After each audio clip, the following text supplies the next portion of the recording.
Alright, hello citizens of the Nigelverse. It is Nigel here once again, and this is going to be another wrestling review.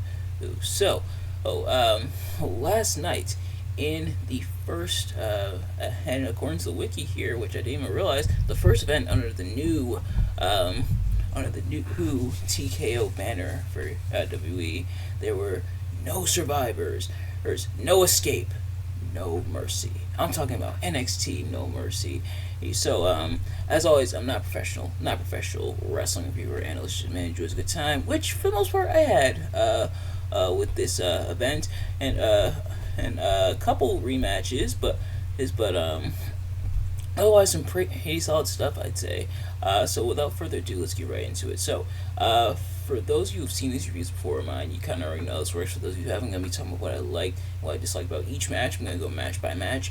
And yeah, so without further ado, let's get into it. But also, really quickly, just an announcement. In pretty much the dead of night after I finished System Shock Radio, finished recording my episode of System Shock Radio. If you haven't already, go check out episode 123, which is out now. It just came out last night. Yes, in the dead of night, it was announced that Claudio Castagnoli will be battling Josh Barnett. I'm not too familiar with Josh Barnett. Apparently, he's a former UFC fighter, and now I guess he's going to be with AEW. So Claudio Castagnoli will be battling him, but that's going to be on the 0 hour, so I'm probably going to end up missing that match. But speaking of pre-shows, the first match I didn't watch, and actually technically the second match I didn't watch either because as I got out a little bit later than expected. And by second match I mean like first match on like the actual broadcast. But the first match is the first match that was on the pre-show, and that was Blair Davenport picking up the win over Kalani Jordan. And in terms of my predictions and everything, I'm trying to I'm gonna try to recall like what I predicted. I think when it comes to predictions, I think I was about like 50-50. Like, I think I got like half of them right and half of them wrong. Or I might even got most of them wrong, I'm not sure. But yeah, so I was about 50-50. But there were a couple matches I had to rewatch. Either because, in the case of this first one, I missed, or one we'll see later on is because I was on the way home, and to put it simply, my Wi-Fi was acting up, so I ended up missing the match. By the time I got home, the match was over. I was like halfway through the match. By the time I was on the way home, starting to walk home and everything, so I ended up missing like the latter half of the match, but I went back and watched it earlier on today, and so I will have it to review and everything. But this first one, Baron Corbin, and battling Braun Breaker. Again, try saying that 5 times fast. So I also forgot to mention that this I thought would be a match of the night because these two definitely have been going at it like um like really going at it hard. Including brawling through into Shawn Michaels' office. Braun Breaker straight up speared Baron Corbin through the wall.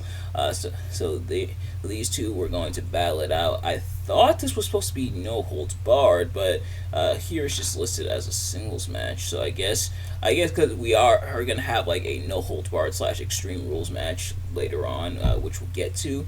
Yeah, I guess they decided not to go that route. Baron Corbin actually picking up the win over Braun Breaker, which I thought was interesting. But yeah, pretty solid between the two. Who very physical, not quite big meaty men smacking meat territory, but kind of on the border to that. And of course, both very big men, and especially Braun Breaker with a lot of like raw power and everything. And I don't think I mentioned this, but Braun Breaker recently said his spear are more powerful than Roman's, feels his spear is better. And to that I say he's not entirely wrong. Like the thing is, and this sparks a debate: whose spear is better, Braun Breaker or Roman Reigns? The thing about Braun is his has a lot of brawn behind it. It's some pun intended. A lot of brawn, a lot of power, a lot of raw aggression. Which if you're gonna have a tattoo similar to Goldberg, here again, you are gonna be the son of Rick Steiner and the nephew of Scott Steiner. You better have some power behind you. Meanwhile, Roman, his his gimmick behind his spear is that he could hit it from almost any angle. But let me know what you guys think. But Braun's showing a lot of that power against Baron. Baron also somewhat fighting smart, also able to use power of his own right. Like Braun even starting off, and this is like a little while like they're brawling before the match even begins, which they do from time to time. But Braun like starting off the match with a whole plancha over the top rope.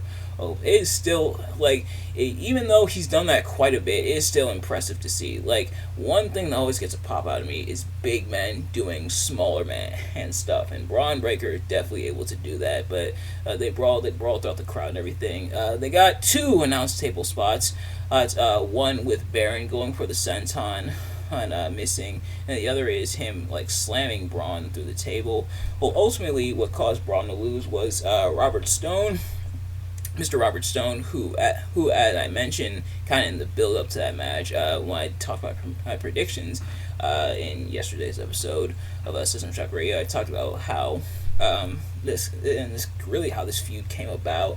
How his Braun Breaker took out Von Wagner, so Robert Stone getting some revenge here, trying to attack Braun. Braun fights him off, only for Baron Corbin then to hit the end of days in order to pick up the win here. So.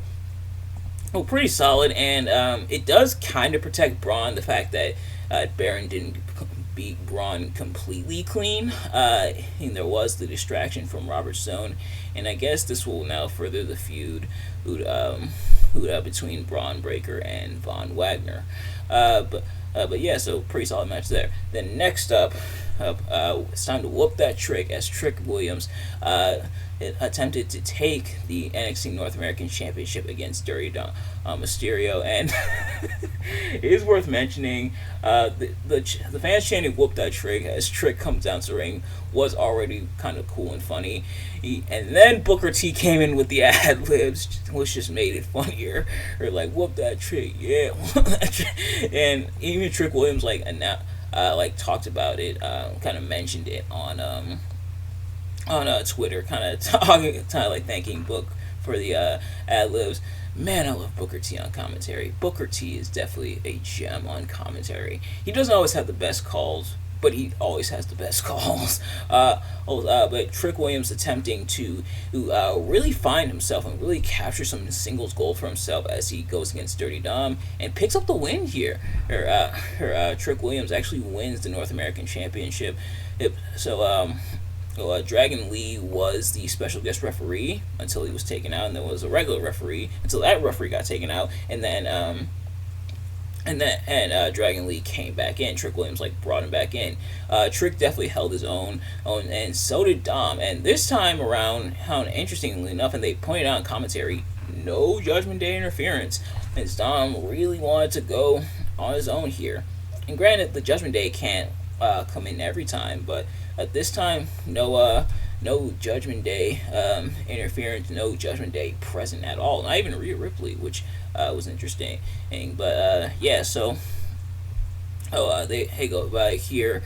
And Trick ultimately Dom essentially falling victim to his own dirty deeds, which I thought was an interesting story thread. Where Dom introduced the North American Championship into the match, tried to use it for leverage. It just kind of get the dirty win behind Dragon Lee's back, but Trick Williams with the knee to the title into the face of Dom. So Dom kind of that plan kind of backfires on him, which I think is a neat little bit of comeuppance for young Dirty Dom. And Trick picks up the win and his first singles title in NXT, so congrats to Trick Williams. Now will the Mello and Trick Gang both be champions? We will find out. It was cool to see the little mini celebration before his title match as Carmelo Hayes and Trick Williams celebrated the fact that they were holding the championships. But like I asked, will Carmelo Hayes still be champion? And later on tonight, we will find out. But next up was the Fatal 4-Way for the NXT Tag Team Championships as the family. Tony D'Angelo and Channing Stacks Lorenzo battled defending their titles, I should say, against the Creed brothers, Brutus and Julius, Los Lotharios, Angel Garza, and Roberto Carrillo. They're listed as Los Lotharios here, but they weren't called that as they were making their way to the ring. And OTM, Bronco Nima and Lucian Price, I should say. Hey, and I finally figured out what OTM means. It means out the mud, as they explained on commentary. This probably means I should watch NXT more, but yeah, so out the mud. And the family actually picking up the win. And pretty good action, and a nice little story thread as well, with Tony D'Angelo seemingly hurting his knee before coming back in, and pretty much like the standard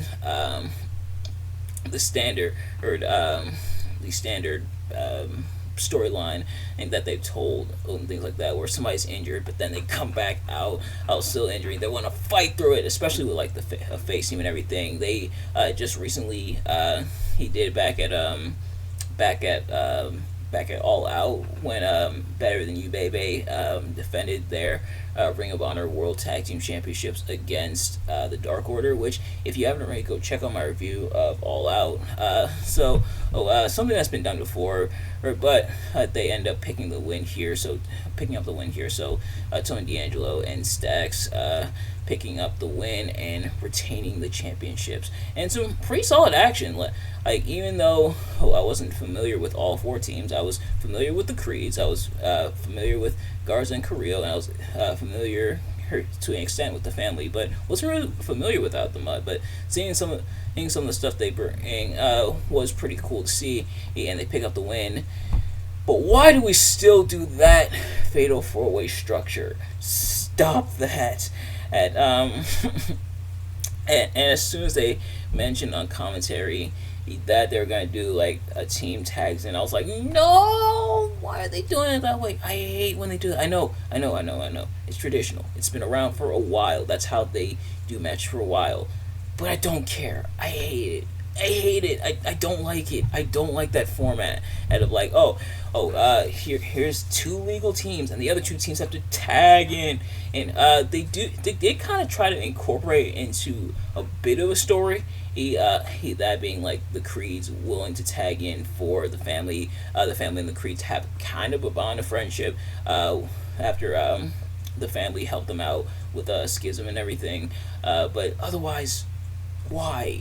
Stop doing that. Stop doing the format that way. You don't see that in traditional Fatal 4 matches where it's just one-on-one where they have to tag in and stuff. I think there was like one or two matches that were like that way back in the day that kind of sucked because of it. But no, stop that. Stop that. Just have like either have it like be tornado rules, or have one member of the team be in, and then they tag in the other member of the team. Why do you keep doing that? Stop that. Stop it. I know it's in vain because they're gonna keep doing it, but please, I'm begging you. I will get on my knees and beg. Hey, not right now because I'm in my office chair, but I will get on my knees and beg. Please stop doing this. Please stop. Like, I was excited for the Fatal 4 until I remembered those rules. I was like, oh no. I was still kind of excited, but I was like, oh no, they're gonna go with those rules. Stop doing that. Stop it. I don't like that format, and I imagine a lot of other people are annoyed by that format, unless I'm totally in the minority here. But you know what? Even if I'm in the minority, this is a hill I'm willing to die on. I don't like the format. Please stop. I know it's going to continue, but I tried. Then next up was the British Rounds Rules match for the NXT Heritage Cup, as Noam Dar, who was accompanied by the rest of the Metaphor, that being Jakar Jackson, Lash Legend, and Oro Mensah, defended against Butch, who was accompanied by Tyler Bates. Of course, the British Rounds Rules match. At this point, throughout like the NXT pay-per-views and stuff, / premium live events, I've been able to see kind of the British Rounds Rules match, and I can see, and I know people are kind of like people are kind of iffy. Some people are kind of it's kind of split how they feel about like British rounds rules, or like the round system type of match format where it's like rounds and stuff, or like boxing or martial arts. Or it's me, I think it has legs, but the action in between the rounds, or I should say during the rounds, should be interesting. And for the most part, they were able to keep it interesting. Like, for example, at the end of the first round, where right as the bell rang, Noam Dar clocked the crap out of Butch with that at elbow. Or at the end of, I think like it was the fifth round, where like Butch like stomped on Noam Dar's hand. Which, by the way, hey, Triple H, you're back in charge now, kinda. Why are we still calling him Butch? Can we not go back to Pete Dunne? They acknowledge his history as the Bruiserweight and everything. The crowd chants Bruiserweight.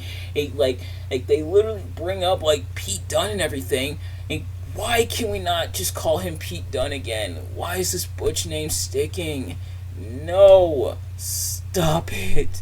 Just stop. I just want everything to stop, I guess. But yeah. So, but they battled it out there for the Heritage Cup. Ultimately, though, Noam Dar able to retain with some chicanery because Gallus attacking Tyler Bates, and then, by Gallus I mean Mark Coffey and Wolfgang attacking Tyler Bates before Joe Coffey. First, Butch takes out Mark Coffey and Wolfgang before Joe Coffey then comes in and attacks Butch, allowing Noam Dar to pick up the win there. So, so Noam Dar is able to retain there. So, solid match in that regard, and I guess as for starters, I'm guessing this is like kind of revenge for Noam Dar. Not Noam Dar. For Butch beating Joe Coffey in the finals to get this opportunity. So now I guess it's gonna be Butch and Tyler Bates and potentially Rich Holland going against Gallus, which definitely sign me up because I definitely am interested in that type of program. But then next up in the semi-main event, and it's interesting that this was here, but Carmelo Hayes defending his NXT Championship against Ilya Dragunov. Surprised that this was in the semi-main event, and I did see kind of a thing where Becky Lynch. Where somebody did say that Becky versus Tiffany was going to main event. I guess I should have paid more attention to that because this match was in the semi-main, and it was a bit interesting. And, with the NXT Women's Championship match being the main event over the NXT Championship. I wonder why they did it that way. I'm sure there is definitely a reason. And then maybe it's because it was an Extreme Rules match, which, if that is the reason, okay, that's understandable. Like ending it off with kind of like a stipulation match, or perhaps the fact that it's Becky Lynch. Both kind of understandable reasons. But yeah, if anybody knows, please let me know. It's not like a bad thing, just kind of caught me off guard is all. But this match ruled, and I knew it would. But as for which match was better, or this one or Hayes Dragunov 1, honestly, it's kind of a toss-up. Both are phenomenal. I think I might lean a little bit more towards this one because there was a lot more color. Dragunov busted himself open. Carmelo Hayes even was busted open in the mouth. But yeah, they definitely brought it. Hit all hard strikes and stuff this time, and they brought up on commentary, and they brought it up multiple times on commentary. In fact, no Trick Williams, so no more excuses, no more wins with an asterisk, no more excuses for Dragunov, no more wins with an asterisk for Carmelo Hayes. He proves himself tonight. He puts Dragunov's name up in the rafters on the jersey. Or does he? Because Dragunov actually picks up the win and the NXT Championship, the NXT Championship over Carmelo Hayes there. So the Mellow Trick Gang do not walk out both champions. But still a really solid match. And Dragunov winning, it did kind of surprise me, but not in like a bad way. It was more surprised, like, oh wow, they actually took it off Mello. But I'm not mad at it because A, it was still a hell of a match, and B, I really like Ilya Dragunov. I also really like Carmelo Hayes, of course, but I really like Ilya Dragunov. of like the admittedly kind of small sample size, mostly his stuff with Carmelo Hayes and his match against Walter or slash Gunther. But I do really like Ilya Dragunov. So him picking up the win, not a bad thing at all. It did kind of like surprise me a little bit, but not a bad thing at all. And him showing respect to Melo afterwards was really cool. So congrats to Ilya Dragunov on finally becoming the NXT champion. Then, lastly, in our main event, an Extreme Rules match for the NXT Women's Championship, Becky Lynch. Becky Lynch defended her championship and defended it successfully against Tiffany Stratton in the aforementioned Extreme Rules match. We got some color in this one as well. Tiffany was cut above her right eyebrow. Or it might be a little bit further up, but Tiffany was cut open there. But otherwise, some pretty solid action between the two. Somewhat weapons, of course, such as the kendo stick, even a hard hat at one point. Like Becky had the hard hat on and went to headbutt Tiffany, which I think is probably how she got busted open. Missed the first shot, but then did it a second time. There was that. There was a table spot. The fans chanted, "We want tables," and they got their tables. I feel like the "We want tables" chant isn't really an indicator of the fans wanting tables. I think they just chanted just to chant it, but that's just my headcanon. So they got their table spot. Tiffany swantoning Becky Lynch through the table.